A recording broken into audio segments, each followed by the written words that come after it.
بسم اللہ الرحمن الرحیم۔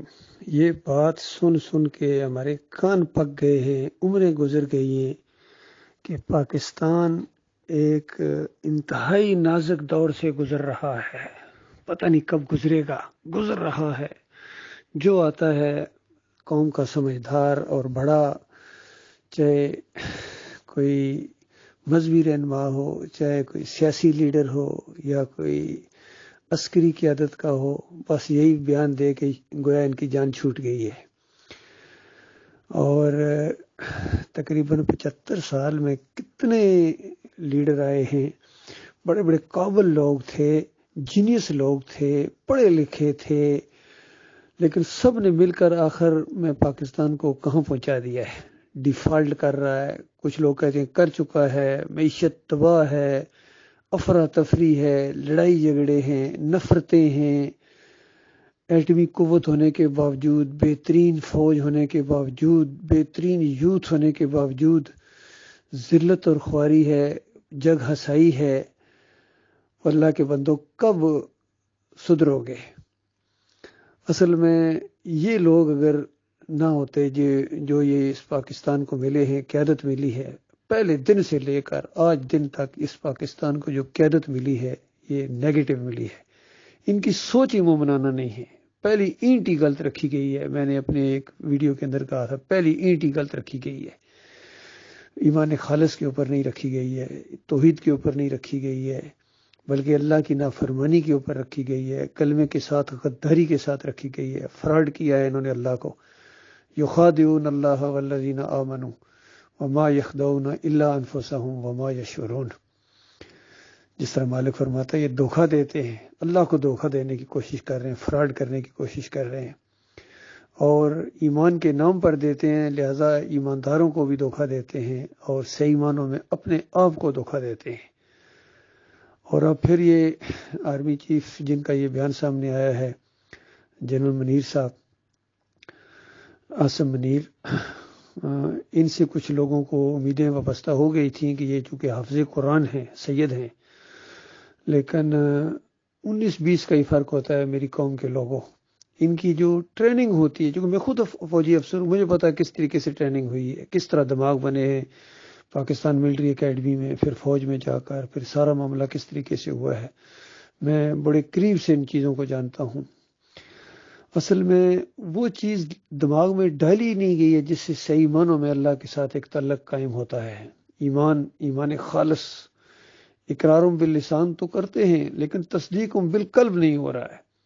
پورا قرآن کے حافظ بھی ہیں لیکن قرآن کے پہلے صفحے کا گویا مذاق اڑائیں گے، ایاک نعبد و ایاک نستعین کا، اللہ سے مدد مانگنے کے وعدے، دعوے، اور اس کے بعد لیٹ جائیں گے مزاروں کے سامنے، لیٹ جائیں گے پیروں کے سامنے، لیٹ جائیں گے بادشاہوں کے سامنے، لیٹ جائیں گے دولت کے سامنے، ڈالروں کے سامنے۔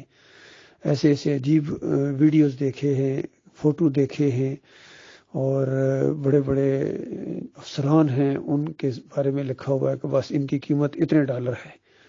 تو اللہ کے بندو، یہ تو دنیا کی ذلت اور خواری ہے۔ مرنے کے ساتھ جو تمہیں آگ لگنے والی ہے وہ بجھائے نہ بجھے گی۔ لہٰذا میں گزشتہ 37 سال سے اپنی بھائیوں کو، اپنی قوم کو اس طرح بلا رہا ہوں، ایمان خالص کی طرف آؤ، توحید کی طرف آؤ، رد شرک کر کے دکھاؤ، تمہارے سارے مسائل چٹکیوں میں نہ حل ہوگے تو مجھے کہنا، تمہارے سارے قرضے ختم ہو جائیں گے، تمہاری ساری پریشانیاں دنیاوی لحاظ سے بھی ختم ہو جائیں گی، اور مرنے کے ساتھ جنت کی بادشاہی کا تاج پہنو گے۔ یہ ایمان خالص کی دعوت ہے، یہ اللہ کے اوپر ایمان لانے کا معاملہ ہے۔ اصل میں ایمان نہیں ہے، ایمان کے اندر شرک ہے۔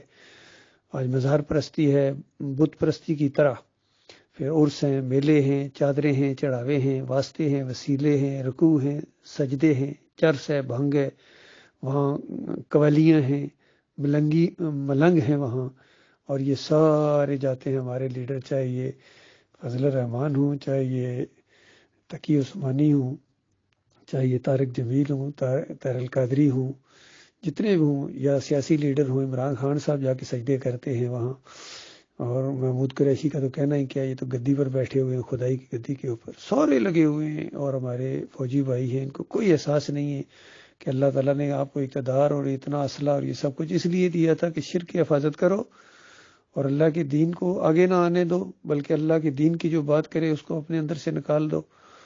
تو کوئی یعنی ذرا بھی اللہ کا وقار نہیں، ذرا بھی اللہ کی عزت نہیں۔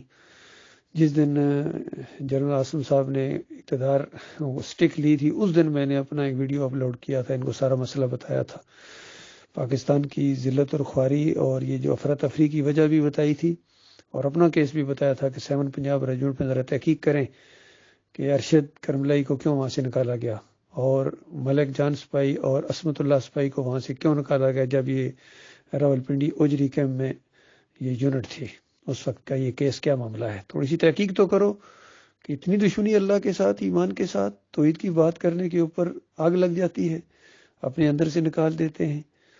تو بہرحال یہ اللہ کے عذاب کے کوڑے ہیں جو آپ لوگوں کے اوپر برس رہے ہیں، اور ہر جگہ افراتفری ہے، نفرتیں ہیں، اور ذلت اور خواری ہے، بکاری بنے ہوئے پوری دنیا میں، کوئی عزت نہیں ہے۔ یہ اللہ کے عذاب کے کوڑے ہیں جو برس رہے ہیں، اور ابھی تو لگتا ہے آغاز ہوا ہے، وہ بڑا کوڑا برسنے سے پہلے جو حالت آپ لوگوں کی میں دیکھ رہا ہوں، مجھے ترس آتا آپ سب لوگوں کے اوپر۔ بہرحال میرا کام ہے بتانا، مانو گے اپنا بھلا کرو گے، یہ کوئی آپشنل چیز نہیں ہے کہ چاہے مان لو چاہے نہ مان لو، مانو گے اللہ تعالیٰ دنیا میں عزت دے گا، اقتدار دے گا، اور نہیں مانو گے تو دنیا میں بھی ذلت ہے، اور آخرت میں جہنم کی آگ کا خطرہ ہے، شدید تر عذاب کے اندر داخل کر دیے جاؤ گے۔ اللہ تعالیٰ اس خوفناک انجام سے ہمارے بھائیوں کو بچائے۔